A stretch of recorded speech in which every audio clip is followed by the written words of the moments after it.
yourself and also your role with Women in Corporate Aviation and what you do with the scholarships? So, good afternoon or good morning, everybody.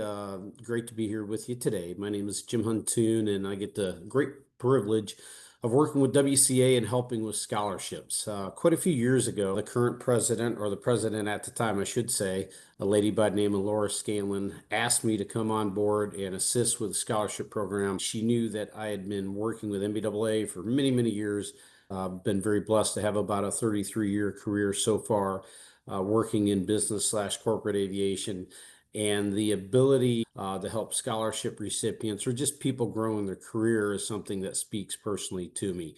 So over the course of this time, and actually I think now about 5 years, I've been helping WCA. We've seen great success in kind of growing the program, modernizing the program, but more importantly, just helping more people, really growing our scholarship so that we can reach out to more people and try to show why we all love business aviation. We've got the fall scholarships coming up. That timeline is quickly approaching. What does that look like? Every year we end up with two seasons. We have a spring and a fall session. Typically in the fall, we'll see up to 300 applications come in, which is significant for any scholarship program. And as we run into this round this fall, we'll probably open this up the week of July 21st, right around that time frame. It'll close out approximately 5 weeks later, around August the 22nd. And in that 4 to 5 week window for applications to come in, it's a pretty straightforward process. Everything's done online. We've streamlined that process to where it makes it easy for somebody to start a application. And if something comes up during the day, or we're all busy in business aviation, they're able to start and stop that process until they have their application complete. The application itself really is straightforward. A resume, an essay, a couple reference letters, and just answering a few other background questions depending upon what you're applying for.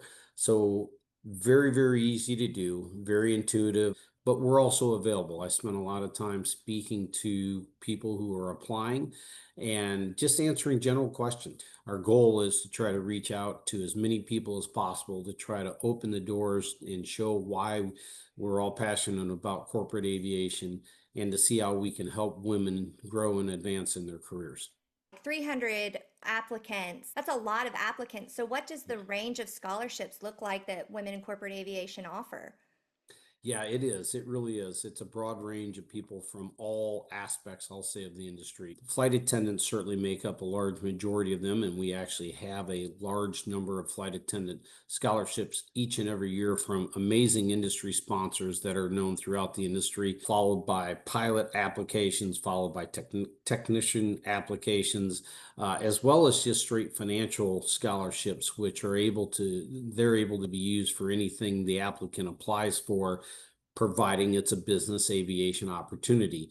But we even have people that are reaching out that are working on their masters, that are working on a business degree, that are in a current flight department, and maybe they're looking to grow their training. And the MBAA CAM is one instance where people apply for that scholarship money from a financial to say, I'd like to go get my MBAA CAM and to help just grow in their current position. So wide range. I recommend everybody to look at the website and kind of see the different scholarships that are available, to read each one, because it's the scholarship sponsors that provide us the descriptions for the scholarships as well as eligibility. So, then let's get into some tips. Can you give us some tips on what a strategic timeline for an applicant looks like? As soon as it is posted, if somebody notices the scholarship, I would recommend they start working on it. As I mentioned, everything's online. It is very straightforward, so it's not going to take a week of time or anything else. The most critical parts, though, when somebody starts thinking about their essay, the reference letters, your essay, your resume, all make up this picture of you as a person.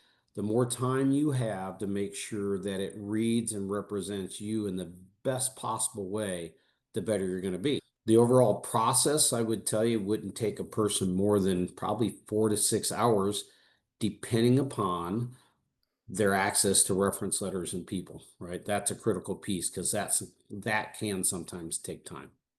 You hit one of my questions was what makes an effective letter of recommendation. And that's one, and I touched on it because it really all ties together. So when you think about your essay, your reference letters, They're things talking about your character. And that's the picture that is, if you're looking for what's in the details, when other people read this, they get the whole picture view of you. So it really is about being as personal as you can. It's up to, honestly, the applicant as much or more than really the person giving the reference letter to make sure they're informed and understand what they're applying for and why it's important to them. Because if they do and they spend a little bit of time doing that piece, then the rest of it also flows with your essay and your resume. They create this complete picture of a person.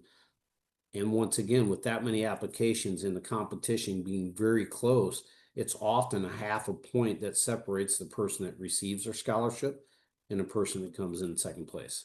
Why is attention to detail so critical in applying for a scholarship? So that's a fantastic question. When you look at our scholarship, I'm looking in our system right now. First thing that you see are kind of the scholarship rules and regulations. But in addition to that, it gives you a little more information on what we're looking for from an essay, as well as your resume and your reference letters. Since we have both financial and training and other type of scholarships, it needs to be very specific. Maybe changing, your essay about your who, your why, your what, and your story isn't going to fundamentally change.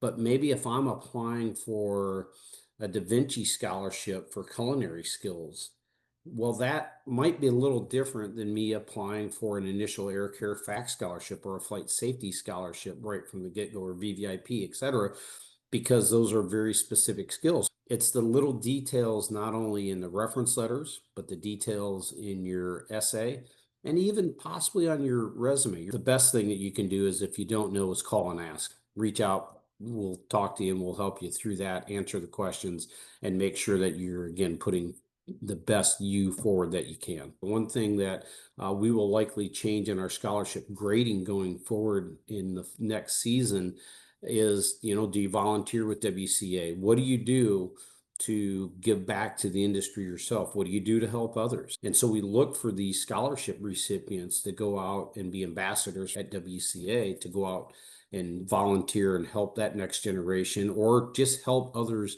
in a way that is consistent with WCA's, leadership.